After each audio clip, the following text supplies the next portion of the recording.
Hey, this is Dave with Taboo Customs. Today we're going to do a video walk around on our highly modified 91 Jeep Cherokee. So this Jeep for us has a pretty long history. We initially built this Cherokee based on the 91 Cherokee back in 2012. And we did that to compete in the a local rock crawling competition here called RRock. It was done in Hannibal, Missouri for several years.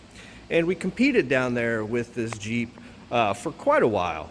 Several years we competed, and then after a while we wanted to get a little bit more competitive.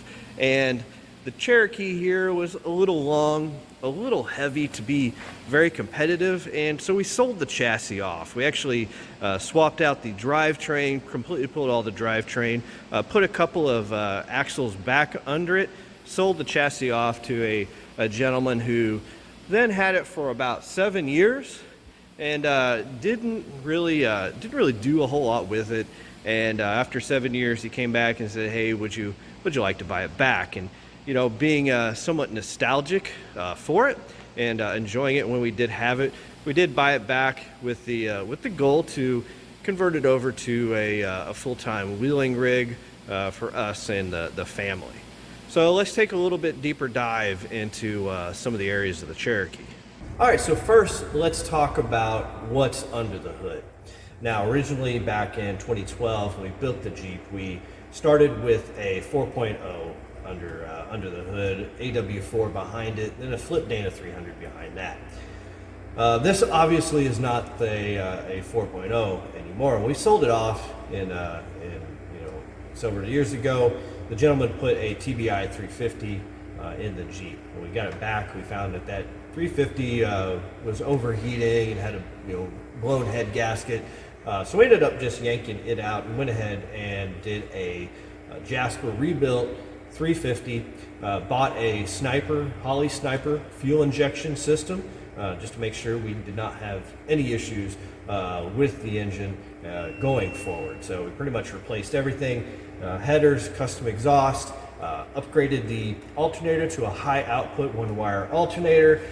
We relocated the transmission cooling system back here to the back of the engine bay, added an air compressor that you'll see is used not only as an air compressor but also to energize our air locker in the front.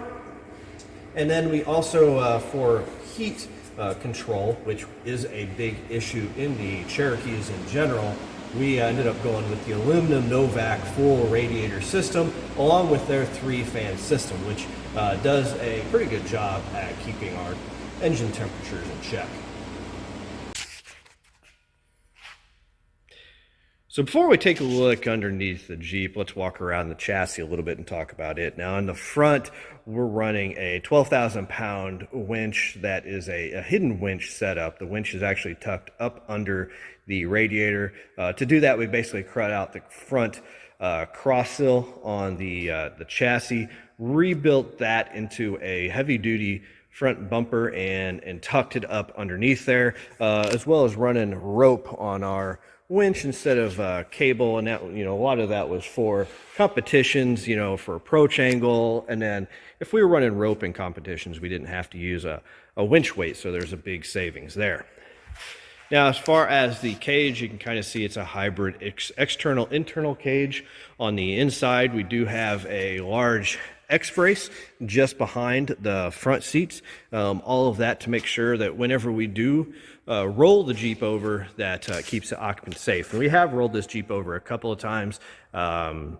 Many years ago, I think it was about 2014 or so, I actually rolled this as hard as I'll probably ever roll anything in my life. And really the only damage that occurred, as you can see up here, was the first hit was on that upper bar when it did the 3/4 roll and dented that bar in a little bit. Now as we rock around to the back, you can see kind of how we've stored our spare tire and high lift jack, and you can see our fuel cell that we run.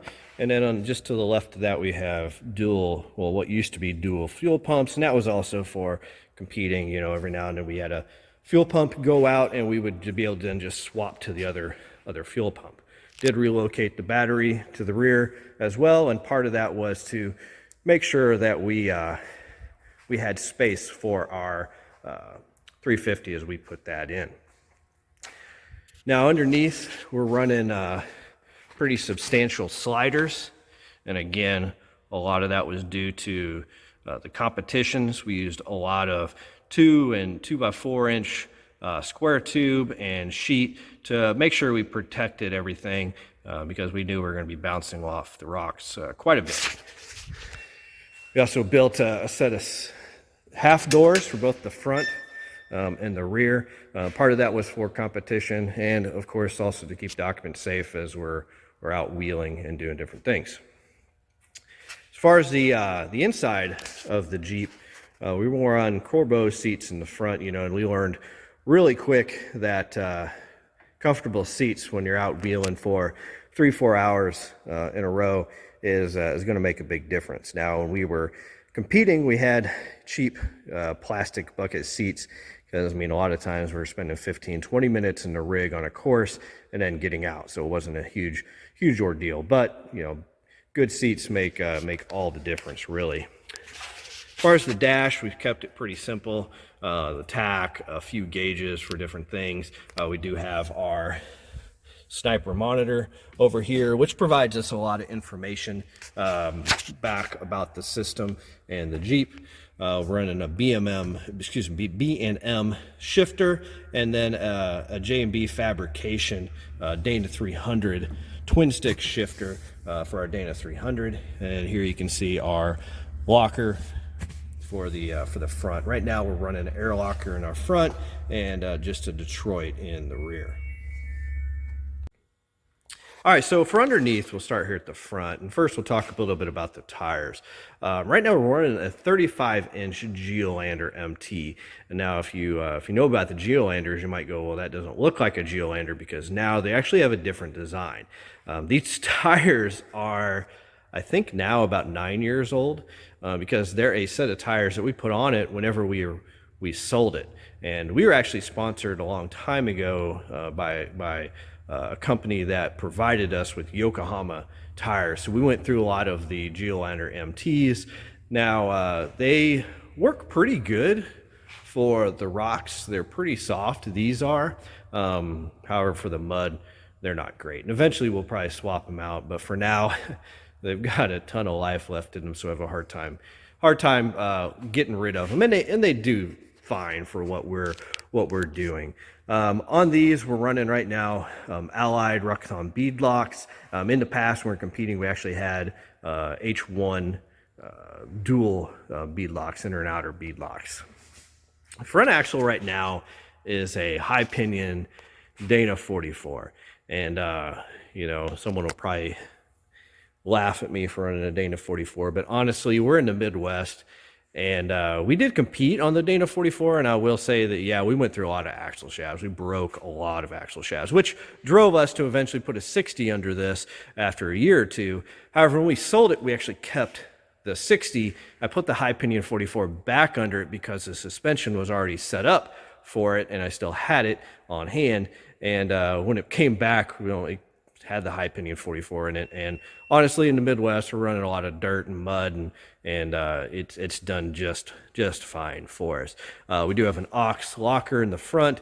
Did convert it to air because we had a lot of issues with the cables and getting them routed. We do have hydraulic assist as well for the steering. Now, as for the suspension is a custom design that I designed myself back in 2012 for this Jeep, and since then I've used a design very similar to this on multiple Cherokees, and it's a 3-link design using long links and mainly Johnny joints for the end of each link, and it does provide a lot of travel and in general very good manners off-road and even on-road. Now, the drawback to this suspension design, it's something we're going to be working on here in the future, is I designed this with a single strong cross member here to hold the links. Now, the issue is whenever you want to work on something we've got to pull that whole cross member down, which can be a pain in the butt, and doesn't really provide much protection, especially now that we've got our cables for J&B fabrication shifter there. I'm wanting to provide some protection for those, so I'll probably be redesigning this cross member to be something that is a little bit more easier to deal with as far as maintenance.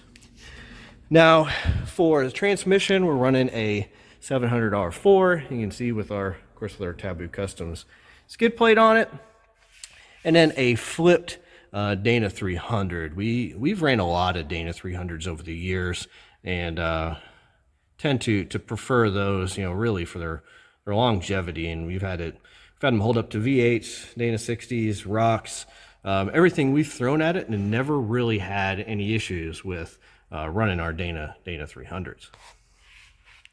Now in the rear, whenever we were competing in a mod stock category, so we had to maintain both the correct wheelbase and the suspension type. So we had to leave the rear leafs in the rear.